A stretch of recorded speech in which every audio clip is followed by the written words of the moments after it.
Mainit na balita. 23 naman tayong senador Conscious naman tayo lahat ng February 5. Nandito naman tayo, pwede naman tayo mag-object ng nung nag-adjourn, nung final yan. First question ko po, prejudicial question. Ano bang rules ang unang masusunod? Rules ng Senate o rules ng impeachment? Yung complaint ba is firm, legal, according to Constitution, or may constitutional infirmity ito? For wisdom for all of us, and I ask everyone to continue to pray for wisdom for us. I also like to state before I say my inquiry, it's unfair to just blame the Senate President. 23 naman tayong senador Conscious naman tayo lahat ng February 5. Nandito naman tayo, pwede naman tayo mag-object ng nung nag-adjourn, nung final yan. So, as the minority leader said, nandyan na yan. Huwag na natin tignan yung nakalipas. Forward na tayo, no?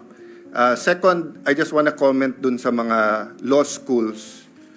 I appreciate it. And I'm happy they're very active, and I'm happy that they have statements. But may I advise them also to be consistent? Kasi si Congressman Cardema nag-file ng impeachment laban sa Pangulo. Hindi tinanggap sa House Wala naman ako narinig na mga sinasabi na dapat ang konstitusyon masunod at dapat tinanggap ng House yan. So, of course, hindi naman trabaho ng mga law schools na in each and every impeachment case magsalita. Pero in a highly charged environment. Can you imagine, Mr. President, during the campaign, sa mismong media interviews ng top news channels natin, tatanungin yung kandidato, pag kayo nanalo, are you for or against the impeachment case? Klaro naman ang sagot dun Ang sagot dun, hindi kami pwede mag-comment kasi magiging judge kami. Pero hindi. Sinagot pa rin ng mga kandidato at tinanong pa rin ng media. Pero kung konstitusyon ang masusunod, ang sagot dun iisa lang, mag-o-oath kami, dapat neutral kami. Kaya lang eleksyon Kasi masama naman talaga timing ng pagka-file nito Magpa-file ka during the campaign. That's the reality there. Kaya nga sa US, pagka-jury system, pwede mo i-sequester yung jury Papayag ba tayo nung February na i-sequester tayong 23? Na ikukulong tayo at hindi tayo makikinig sa kahit anong media at i-determine natin ito? Maybe may papayag sa atin, meron hindi. But wag na tayo magsisihan. So, I'll go to my question. Ang will ng tao. Pero kung titingnan ko naman lahat ng comments ngayon sa Facebook, sa SOCMED, gusto naman ituloy. Pati si Vice President Sara, sabi niya, I want to be held accountable. So siya yung ba sabihin ko, yan ang gusto ng taong bayan. Napakahirap po nung sitwasyon natin. That's why we need wisdom. But first question ko po, prejudicial question. Ano bang rules ang unang masusunod? Rules ng Senate o rules ng impeachment? Bakit to importante at bakit to prejudicial question? Tinitignan ko po kaninang umaga yung comment, allegedly, hindi ko sure, wala naman nakalagay doon na siguradong totoo yun, but meron pong comment ang defense team ni Vice President Sara Duterte. Correct me if I'm wrong, Senator Bato, Senator Bongo, my good friend, my brother, Senator Robin, kasi hindi ko alam kung official yon. To paraphrase, ang sabi nila, hindi magandang mag-comment sila, but they'd like to reiterate na tingin nila labag sa konstitusyon yung impeachment complaint na to dahil ito'y pang-apat at lumalabag to sa isang complaint sa isang taon. Okay. Kung yun ang stand nila, sino po ang hihimay sa issue na yan? Ang plenary ba under the Senate rules? Or yung impeachment court under the impeachment rules? Bakit ko po ito sinasabi? Kung may pinadalang bill ngayon yung House of Representatives, halimbawa dyan sa 200 pesos, at second reading pa lang halimbawa siya, pag ni-refer natin sa Committee on Rules natin yan, magbabaycam na ba kagad tayo o sasabihin natin, sandali lang, second reading pa lang sila, kailangan mo ng third reading pa lang. Ang sinasabi sa akin ni Senator Villanueva ngayon, pinadala lahat ng records except for except for the bill that they passed. So we cannot act on the 200 peso minimum wage, additional sa minimum wage. But that's my point, Mr. President. Sino po magde-decide? Tayo po ba as senators o tayo as senator judges? Kung nilabag ang konstitusyon doon. And doon naman ako sumasang-ayon sa mga law schools. Let's proceed. Let's look at it. But yun na nga ang question. Yung complaint ba is firm, legal, according to Constitution, or may constitutional infirmity ito? My last question is just a question of logic. Nag-move yung ating minority leader na to convene na as a impeachment court. Yung ating deputy, sabi niya, hindi na kailangan magbotohan. Eh, pag nag-move ka, may botohan. So, sino masusunod sa dalawa? Why do I say this? I cannot say right now, like Senator Villanueva, that I'm 100% in agreement with Senator Coco and Senator Risa. I can tell you I'm in agreement with certain things they've said. For example, Mr. President, it's our constitutional duty. Kailangan mag-proceed. We should have done it earlier. But again, I won't blame you. I won't blame them. I'll blame myself. I could have written you a letter. I could have said na February, mag-ano na tayo.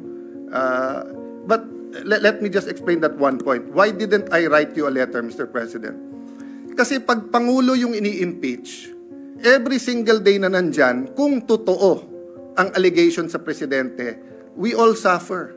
The country suffers, our institution suffers, accountability suffers. Pero pag Vice President, especially ngayon, hindi naman siya binigyan ng ibang trabaho eh. Wala naman siya sa kabinete. Yes, I want accountability.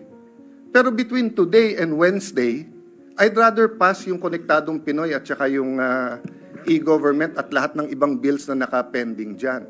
So, Mr. President, may I end by reiterating the question. Do we follow first the rules of the Senate or do we go into the impeachment court? Sino magde-decide nung allegations ng defense na na-violate ang Constitution sa one impeachment per year? The second is just to continue my observation, Mr. President. I agree with many here. Wala tayong choice, forthwith. But I disagree na sa Tagalog, agad-agad ang forthwith. Ang forthwith, yung ibig sabihin nun sa Tagalog is yan na yung susunod. Yan na yung gagawin mo. Oo, immediate yung agad-agad. Hindi ako expert sa linguistics, pero medyo hindi agad ang Tagalog ng forthwith. Yung immediately, yon agad yon or agad-agad, di ba? So, maya-maya, hindi, ibig sabihin ng forthwith, sang-ayon naman ako eh. Ang ibig sabihin ng forthwith, wala ka nang to quote dos por dos, susunod na. O yun ang ibig sabihin ng forthwith. Yung wala ka nang hihintayin, yun na. Kaya agree ako sa inyo na kailangan talakayin natin yung impeachment complaint. Pero gusto kong iklaro, sa tama o sa mali, botohan ang mangyayari sa atin. Hindi pwede pong bumoto yung 15 na hindi magko-convene yung impeachment. Tapos 9 kami o 8 tayong magpapakita doon na naka-robe. Kasi sinabi ng 15, hindi magko-convene eh. Anong pwedeng gawin? Pupunta ka ng Supreme Court, uutusan tayo ngayon ng Supreme Court. Yun ang legal system natin, Mr. President. So sana, tama desisyon natin para hindi na tayo maghintay na utusan pa tayo ng Supreme Court. Pero yung sitting as legislator, so rules muna ng Senate, or is it the impeachment court? Because if it is the Senate, we cannot yet convene as an impeachment court because we haven't tackled that issue. But if it is the impeachment court, then we can go, and that's the first issue that we will have to tackle, whether it is a valid complaint. No? At tinatanong ko lawyers ko, hati din po eh. Sabi nung kalahati, hindi, dapat yung Senate kasi it's treated like any other legislative matter. Titignan muna natin kung tama yung pagka-transmit sa atin. Eh malay mo, transmit sa atin, nahack pala, hindi pala galing sa House of Representatives. That might sound like a silly example, but it is.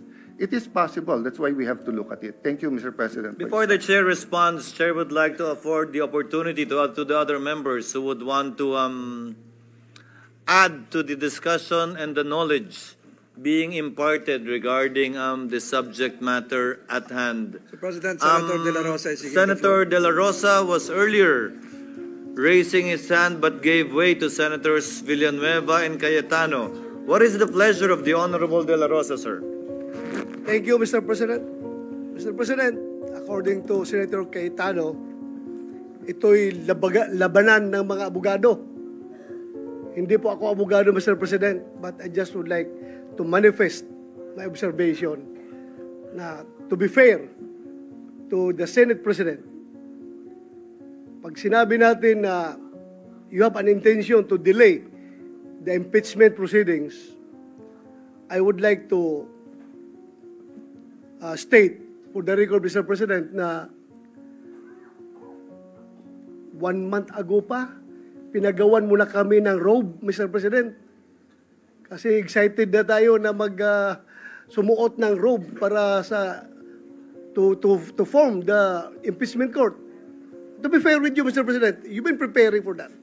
And yung schedule natin na naka-schedule sa Wednesday, which is 11, if we give the ruling today, whether ano ba talagang gusto natin, today or Wednesday, I support you, Mr. President, kung anong gusto natin schedule. Sana mapag-usapan natin ngayon. Hindi ako abogado, pero ako ay isang Pilipino na gusto sana na hindi na tayo magkakagulo sa Pilipinas. Hindi tayo magkawatak-watak.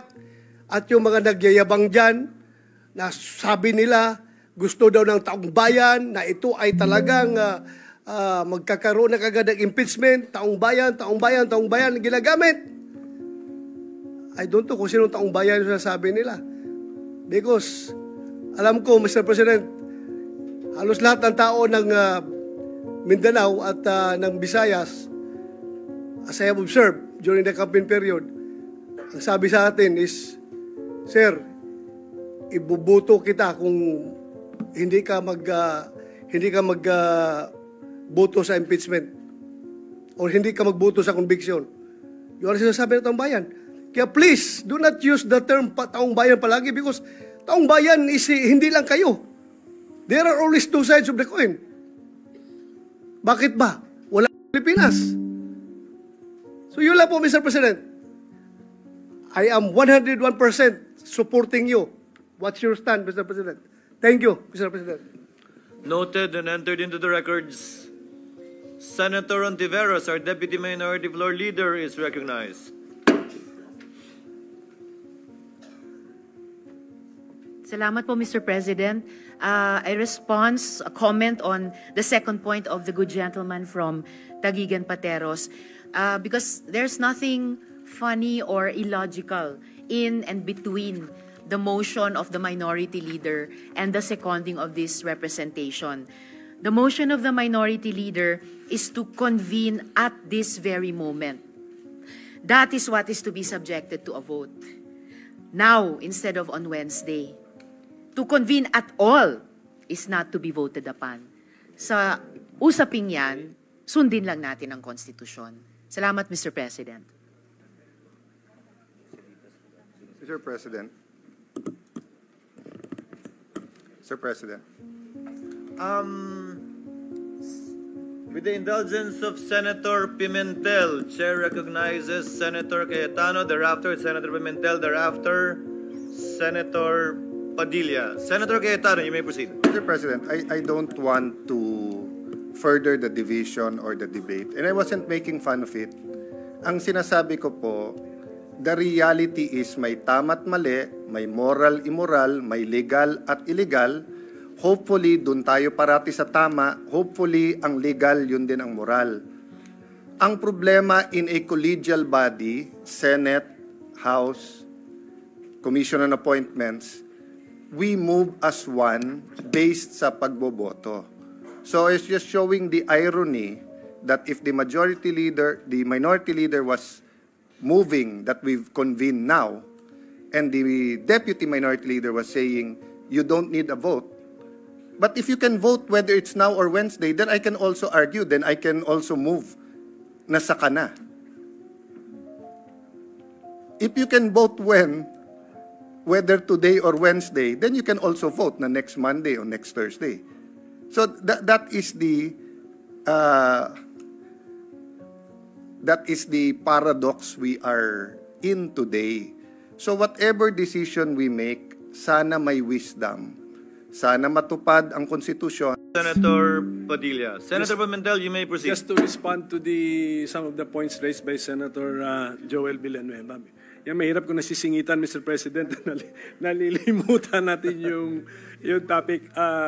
Mr. President, siguro i-inform ko lang yung body, no, na yung referral of an impeachment of the articles of impeachment to the Committee on Rules is not found in the rules of the Senate as a legislative body, and it's not found in the rules of the Senate as a de-impeachment court. So you cite past practice. Okay. But then, It's the reading. I don't think the Senate President will dispute my projection or my anticipation that he intended actually to introduce something new for this particular impeachment case. He will refer it, the plan of the Senate President is to refer the after the reading, the read articles of impeachment directly to the impeachment court. So ibig sabihin nun, talagang pwede tayong mag-introduce ng innovation because the past practice is not supported by the letters of our two sets of rules, Mr. President. So, ang aking point is, we can actually, the motion, actually, do not fear this motion because this motion will only take up little of our time. Ang gusto kong mangyari, hindi tuloy-tuloy ang ating, if we need to do some preliminary matters before the trial action, ang trial action meaning to say may witness o witness stand, mayroong direct examination, cross-examination, malayo pa yan, after pa yan pag-filing ng mga answer at saka ng reply. Pero ang aking point is, we can convene the impeachment court so that we can now take the Senate President as presiding officer can take his oath. He can administer our oath. The Senate as the impeachment court is convened or has been convened. We can call the case and then preliminarily talk about the trial calendar of the said case. We will know when we call the case, when we ask the clerk of court to call the case or cases, malalaman natin anong case load natin. And I believe isa lang ang ating case load. So we have to now come up with the trial calendar for that case. So that will be the effect of the motion, Mr. President, if it is representatives panel of prosecutors to appear before us tomorrow, no longer on Wednesday. Kaya naman gawin. Kung nagawa nga to June 11, hindi rin masama na pwede rin magawang June 11 to June 10.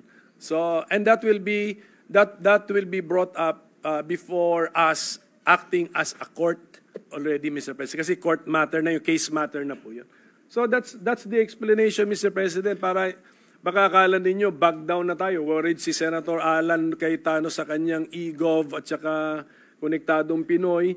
Suspended lang po yung legislative business natin for maybe 1 to 2 hours, 1 hour and a half. We can go back to our legislative business, Mr. President. But at least we have convened the court. And then sunod lang tayo sa Constitution kasi we should also believe that the Constitution has its own wisdom. Kasi ratified din ng taong bayan po yan. Baka nalimutan natin. Ratified by the people ang ating Constitution. So, yes, thank you. Before recognizing Senator Villanueva, just for the information of Senator Pimentel, it's not only eGov and Konektadong Pinoy that's ready for ratification. Ready for ratification would also include the virology bill, the expanded Philippine Science High School system, and the 99-year lease bill. Just for the record. I think, Mr. President, since I still have the floor, I think last session day natin, we suspended, we adjourned at close to midnight. So it doesn't matter. The first session day, we yes, also, nearly midnight. 1 hour to 2 hours devoted for the impeachment court, I don't think will harm us, Mr. President. With the permission of Senator Villanueva, Senator Padilla had earlier, on this point. Because in relation to what the minority leader with the stated. indulgence of Senator Just Padilla. very quick, Mr. President, in relation to the statements made by our minority floor leader. Senator Villanueva Thank you, may Mr. proceed. President, let me put on record also, Mr. President, that I welcome innovation. I welcome what do you call that, Mr. President, when we will no longer refer it to the Committee on Rules and ask perhaps one of the prosecutors to read the articles of impeachment and all the cases thereon. I don't have problems with that, Mr. President. And again, as mentioned earlier, I agree, Mr. President, that we need to convene as soon as possible the impeachment court. But my only issues, Mr. President, kung hindi na kailangan magbigay ng notes, because at the end of the day, we wanted to protect and give importance to due process, Mr. President. That's all I'm saying, Mr. President. We don't want any legal infirmities, Mr. President, along the way. And I know that once we convene as an impeachment court, marami pa ho tayong mapag-uusapan ng mga issues. Maraming salamat, Ginoong Pangulo. Thank you, Senator Robin Padilla, for yielding.